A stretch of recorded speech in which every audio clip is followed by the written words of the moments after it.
Right, and they're here bringing it to us. Well, she was tested negative before she got on the plane, and she was tested negative a day ago. So don't blame anything on her. Thank you.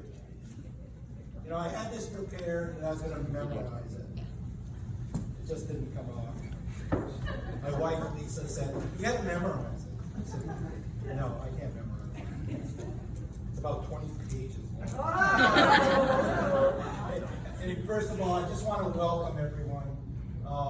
It's crazy. This is a smaller group than we originally planned, about half, but it's crazy times. It's a good group of people. I think everyone we know is here is close to one side of the family or another. I know, hey, I have some older brothers from the Carolinas that couldn't come up because of this. We miss them, but there's people we miss, I'm sure, on both sides of the family. But thank you, everyone that could come. You know, it's been challenging. Most of us have been practicing self-isolation at home for months now. Some of us working from home. Some of us, you know, retired, so we don't care.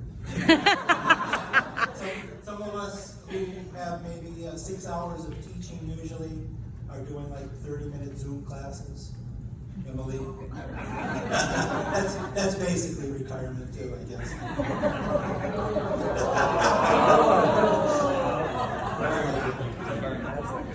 But Emily's been really awesome.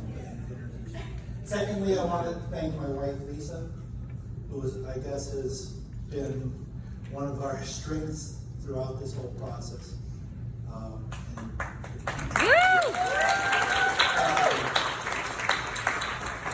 I'd also like to thank Liz and Rob for all their help and all their support throughout this whole ordeal, kind of. But it's all coming together. Firstly, I'd like to thank him for parenting Steve. Steve is just a one. He said, "I bet it wasn't tough. He's just a wonderful guy." You know, that we met. I've got a little story about him later. I'll get into it. But also, the split showers we had to do.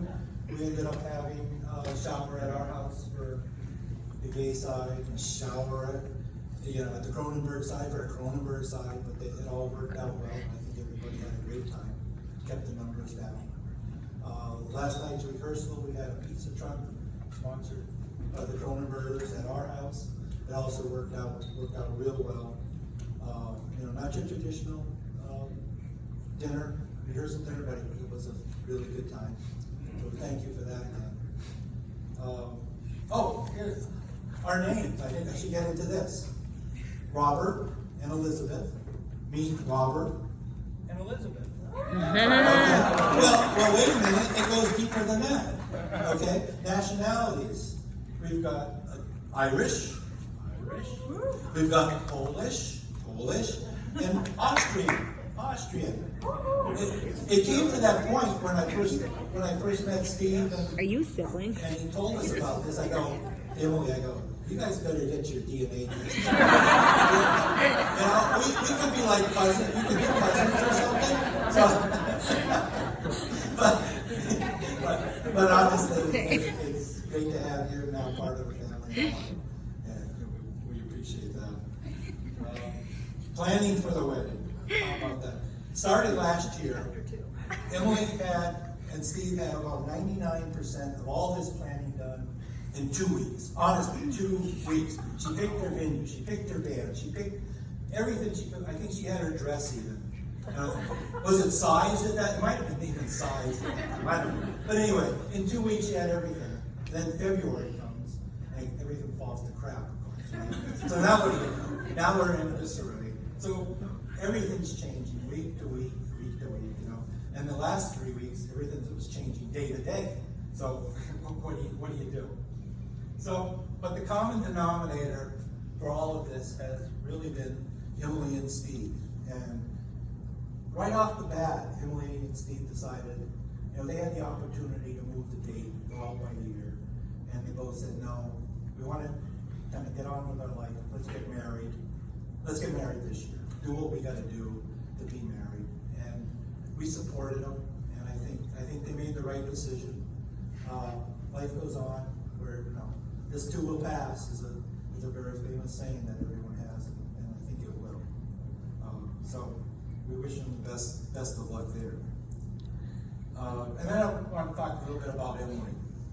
And it gets into this whole thing of how her strength is with the wedding. But that's how Emily always has been. She grew up, she's the youngest of 5.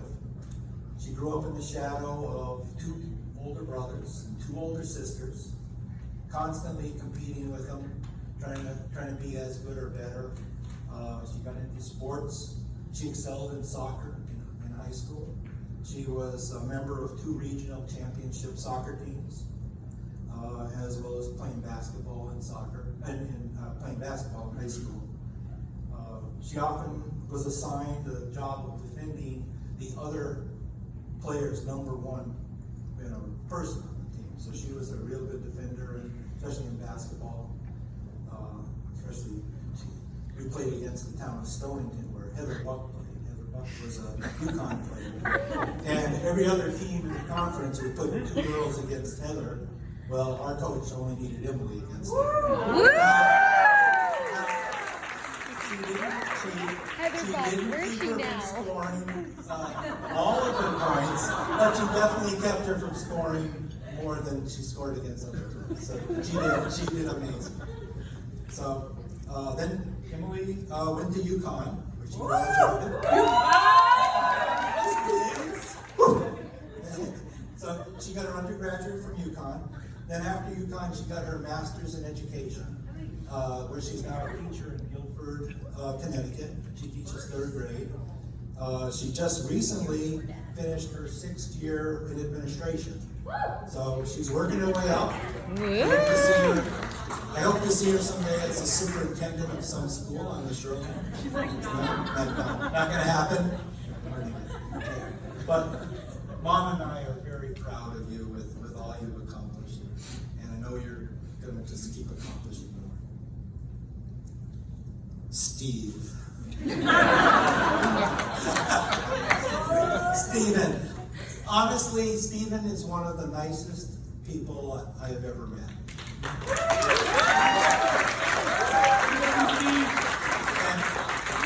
And my first story of Steve, we one of the first meetings, wasn't the very first meeting, but Steve was invited up to Lake George with us.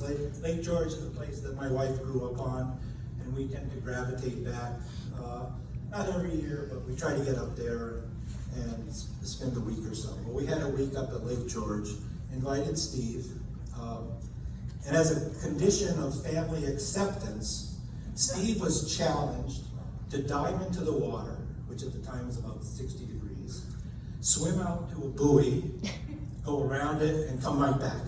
It's like, yeah, this guy's not gonna do that. Well, little did we know, Steve jumps right in, swims out, swims back, and we're like, holy crap, this guy can swim. But maybe some of you know and some of you don't know, but Steve actually swam in high school, was a very good swimmer there. So the challenge was kind of accepted and performed. Right? You remember that, right? Was it last summer?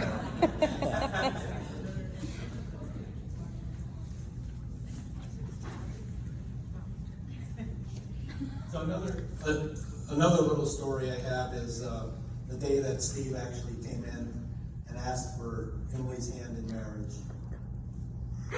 But it was embellished a little bit with some dad humor. Fortunately or unfortunately, I'm not going to get into that story. Steve, you asked me a couple weeks ago, what is there after marriage? And my answer to you was, I have here, my typical flippant answer to you was, and then you die. He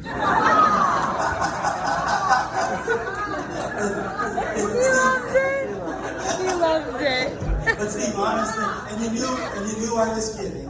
I hope you knew. But I didn't elaborate anymore on that to you at the time. It just didn't seem like the right time to sit down and talk, birds and and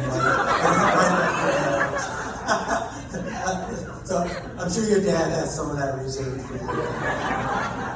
But you know, I was joking when I said that, and I said I've kind of got to read this part. But marriage starts the next part of your new life.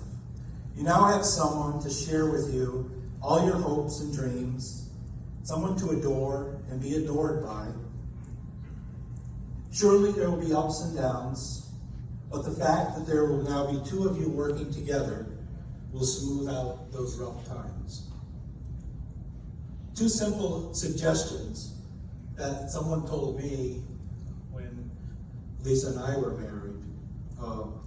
One was, never go to bed angry with each other. And the second is, always give your bride a kiss goodnight. Still working for us. You know, we celebrated 44 years this year. So it's so pretty simple things to carry on life, but important to do with the love of your life. So if we now could please all stand, raise our glasses, Stand. and toast for the maid of honor, previous directions, Emily and Steve, as we're welcomed them both into our families. Congratulations. Mom and I love you both very much.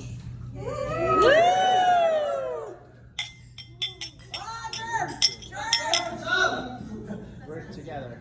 We're married too. We've been married 5 years. We're going to pass the microphone over to